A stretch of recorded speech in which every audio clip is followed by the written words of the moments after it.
అందరికీ నమస్కారం.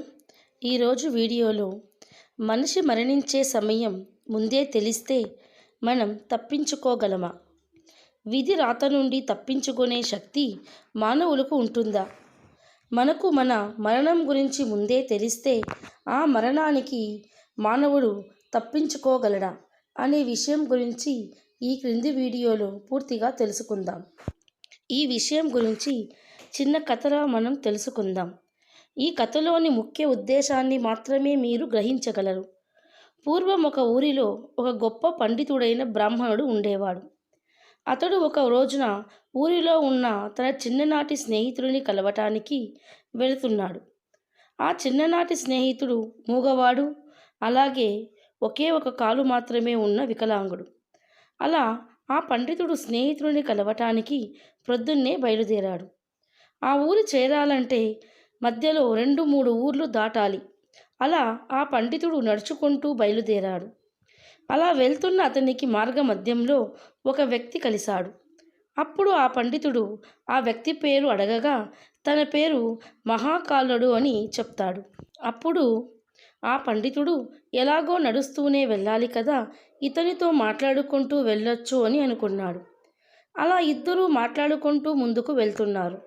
అలా వెళ్తూ ఉండగా ఊరి మధ్యలో ఒక చిన్న ఊరి చేరగానే ఆ మహాకాలుడు పండితుడితో, మీరు నడుస్తూ ఉండండి, నాకు ఇక్కడ ఒక చిన్న పని ఉంది, నేను ఆ పని పూర్తి చేసుకొని మిమ్మల్ని ముందు దారిలో కలుస్తాను అని చెప్పి అతడు ఆ ఊరిలోనికి వెళ్ళిపోతాడు.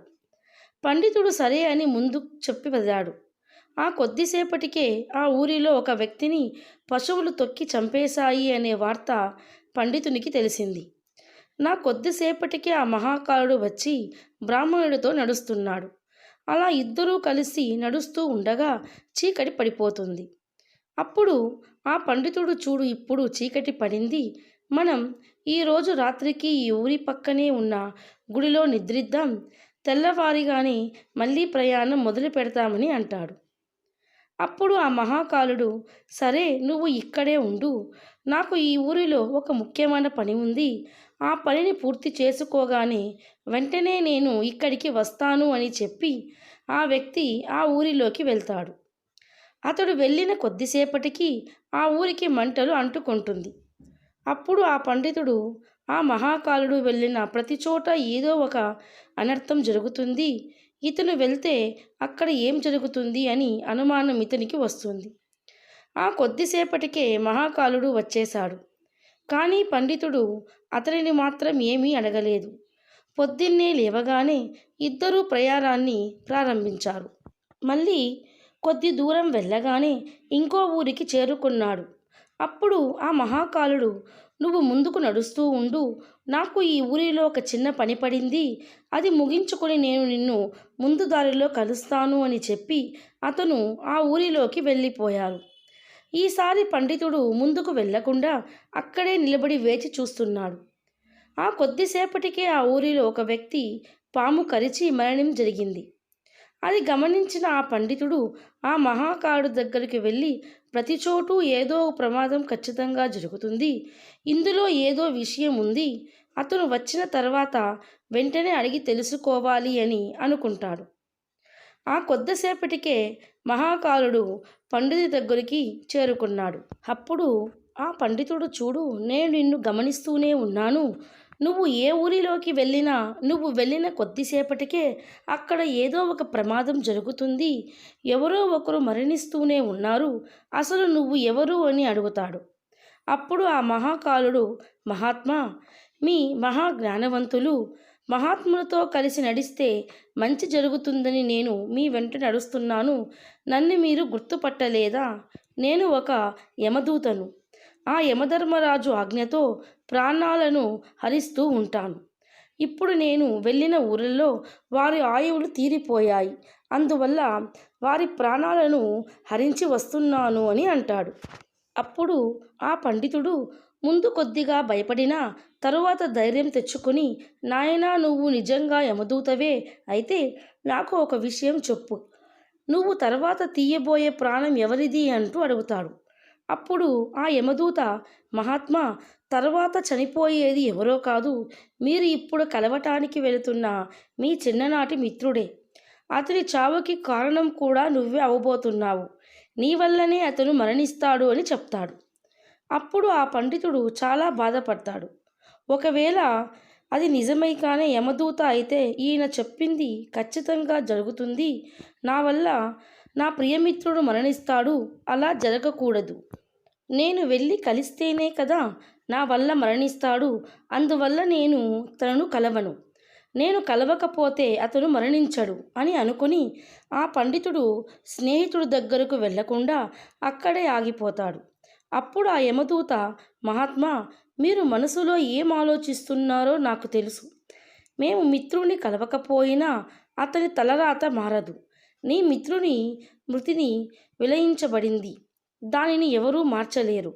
ఇంకా కొద్దిసేపటిలోనే అది జరగబోతోంది అని అంటాడు.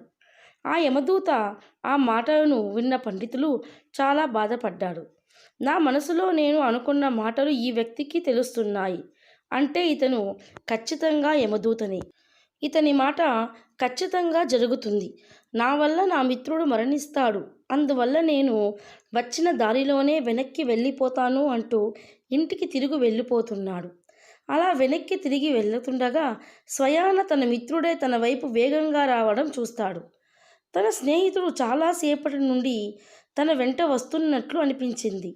అతడు వికలాంగుడు, మూగవాడు కావటం వలన పండితుడు చేరలేకపోయాడు. మూగవాడు కావటం వలన పిలవలేకపోయాడు. నా మిత్రుడు చాలా ఆయాసపడుతూ పండితుడు దగ్గరకు చేరుకుండానే కింద పడిపోయి తన ప్రాణాలు విడిచాడు.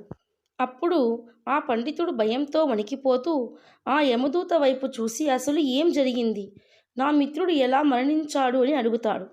అప్పుడు ఆ మహాకాలుడు, నీ స్నేహితుడు వెనకాల వెళ్ళిన ఊరి నుంచే నీ వెంట వస్తూ ఉన్నాడు. అతనికి ఒంటికాలు అలాగే మూగవాడు కావడం వల్ల అతను నిన్ను చేరుకోలేదు. అతను నిన్ను చేరుకోవడానికి తన శక్తికి మించి ప్రయత్నించాడు. అందువల్ల ఆయాసంతో గుండె ఆగి మరణించాడు. అతను నీ కారణంగానే మరణించాడు. నిన్ను కలవడానికి కదా వస్తున్నది అంటూ సమాధానం చెప్తాడు. అప్పుడు ఆ పండితుడు దుఃఖం ఆపడం ఎవరి వల్ల కాలేదు. అందరికీ ఏదో ఒకసారి మృత్యువు వచ్చే తీరుతుంది అంటూ తనని తాను సముదాయించుకొని స్నేహితుని దహన సంస్కారాలు పూర్తి చేశారు. అప్పుడు ఆ పండితునికి తన మృత్యువు గురించి తెలుసుకోవాలని కోరిక కలిగింది. అప్పుడు ఆ పండితుడు, మహాత్మా, మరి మృత్యువు నాకు ఎప్పుడు ఎలా లభిస్తుందో తెలియజేయండి అని అడుగుతాడు.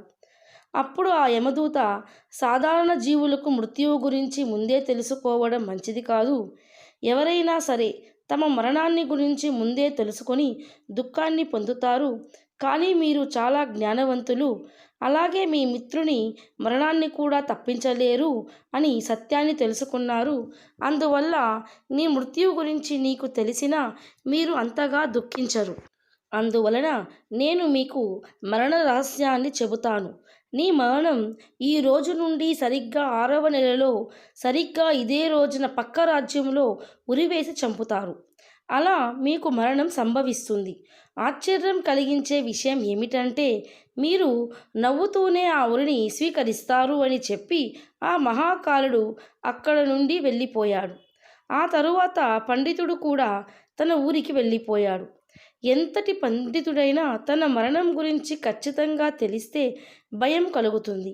అలాగే ఆ మృత్యువును తప్పించుకొని ప్రయత్నాలు చేస్తారు. సరిగ్గా ఆ పండితుడు కూడా అదే చేస్తాడు. ఆ పండితుడు గొప్ప విద్వాంసుడు కావడం వలన అతనికి ఆ దేశ రాజుగారు వరకు తెలుసు. అప్పుడు ఆ పండితుడు మహారాజు వద్ద గొప్ప గొప్ప జ్ఞానవంతులైన మంత్రులు ఉంటారు.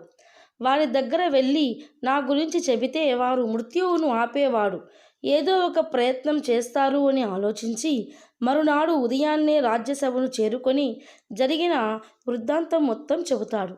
అప్పుడు ఆ మహారాజు మంత్రులకు సలహా అడిగి ఆ పండితునికి చెప్పినవి నిజమే అయితే ఇతని మరణం 6 నెలల తరువాత, అది కూడా వేరే రాజ్యంలో జరుగుతుంది.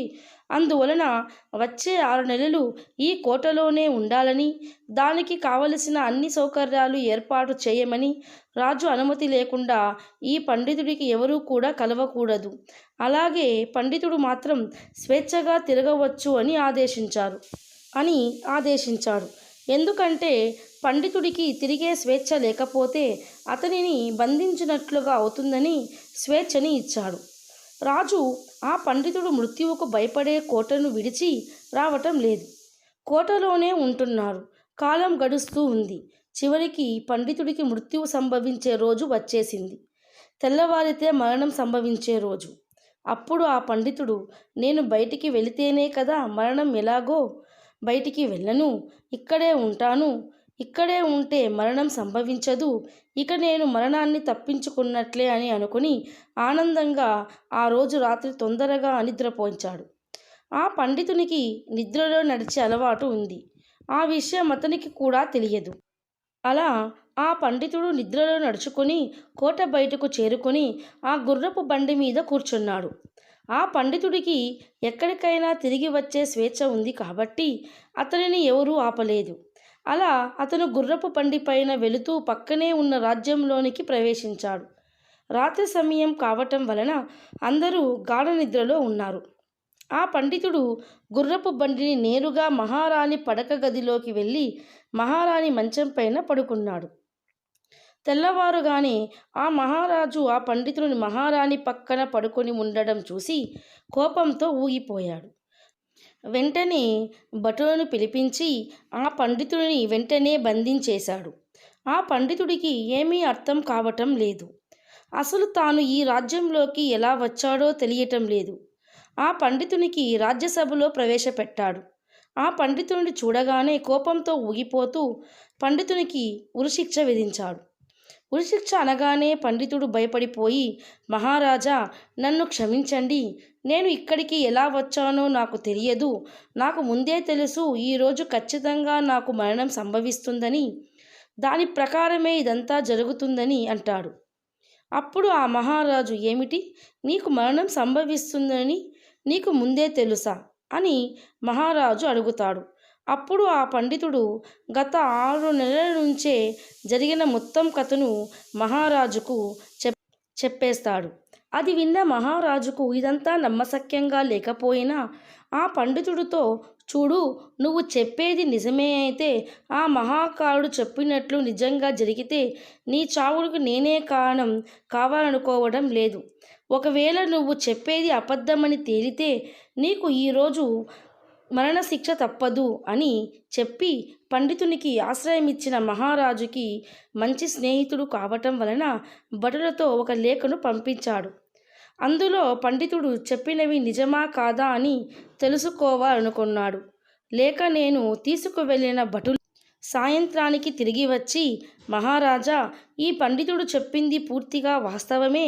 గత 6 నెలల నుండి మహారాజు స్వయంగా ఆశ్రయం ఇస్తున్నాడు. కానీ ఇతను ఈ రాజ్యంలోకి ఎలా ప్రవేశించాడు అనే విషయం ఎవరికీ తెలియదు. ఇతనికి ఉరిశిక్ష వేయటం ఉచితం కాదు అని అంటారు. కానీ మహారాజుకు పెద్ద సమస్య వచ్చింది. మహారాజు ఏమీ ఆలోచించకుండానే పండితుడికి ఉరిశిక్ష వేయమని తీర్పు ఇచ్చాడు. ఉరి వేయకపోతే ఇతను ఇచ్చిన మాట తప్పుతుంది. అలా ఎప్పటికీ జరగకూడదు. ఒకవేళ ఉరి వేస్తే ఒక అమాయకుడు మరణిస్తాడు. పెద్ద సంకటంలోనే పడిపోయాడు మహారాజు. ఆ మహారాజు అందరి మంత్రులతో చర్చించగా ఆ మంత్రులు ఒక ఉపాయం చెప్తాడు. మహారాజా, ఈ పండితునికి ఒక సన్నని మెత్తటి దారంతో ఇతనిని ఉరిశిక్షలు అమలు చేద్దాం. అలా చేస్తే మీరు ఇచ్చిన తీర్పు అమలు అవుతుంది. అలా పండితునికి ఏ ప్రాణహాని జరగదు అని ఆ మంత్రులు చెబుతారు. మహారాజుకు కూడా ఈ ఉపాయం బాగా నచ్చింది. అలాగే చెయ్యమని ఆదేశించాడు. పండితుల కోసం మెత్తని సన్నని దారాన్ని ఉరి కొయ్యకు కట్టి పండితునికి ఉరి తగిలించారు. అందరూ సంతోషంగానే ఉన్నారు. ఎందుకంటే పండితుడు మరణించడు. మహారాజు తీర్పు నిలబడుతుంది. పండితులు కూడా సంతోషంగానే ఉండారు. ఎందుకంటే ఇంత సన్నని దారంతో తనను మృత్యువు లభించదు అని సంతోషిస్తూ ఉన్నాడు. అందరూ చూస్తూ ఉండగానే ఒక పెద్ద గాలి వచ్చి ఆ సన్నని దారాన్ని తెంపేసింది. దానితో పాటు పండితుడి నేల మీద పడిపోయాడు. ఏం జరిగింది అని అందరూ వెళ్ళి చూడగా ఆ సన్నని దారమే ఆ గాలి వేగం వలన పండితుని గొంతును తెంపేసింది. గొంతు తెగి అధిక రక్తస్రావం కావడం వలన అందరూ చూస్తూ ఉండగానే ఆ పండితుడు మరణించాడు. ఇది వరకు మహాకాలుడు చెప్పినట్టుగానే జరిగింది. పండితుడి ప్రాణం పోయింది. అందరూ ఆశ్చర్యపోయారు. ఇంతటి సన్నని దారంతో మరణం ఎలా సంభవిస్తుంది? అయినా మృత్యువుని ఎవరూ ఆపలేరు. మరణ సమయం నిశ్చయమైతే ఎన్ని ప్రయత్నాలు చేసినా దానిని ఎవరూ తప్పించలేరు అని అనుకున్నారు. ఆ పండితుడికి తన మరణం గురించి ముందే తెలిసి ఉండకపోతే ఈ 6 నెలలు దాక్కొని జీవించే ఉండేవాడు కాదు. ఎంతో సంతోషంగా ఈ 6 నెలలు జీవించేసేవాడు. అందుకే విధిరాతను ఎవరూ తప్పించలేరు. చూశారు కదా. మీకు గనక ఈ వీడియో నచ్చినట్లయితే లైక్ చేయండి, షేర్ చేయండి. మరిన్ని మంచి వీడియోస్ కోసం మన ఛానల్ని సబ్స్క్రైబ్ చేసుకోండి. Thanks for watching.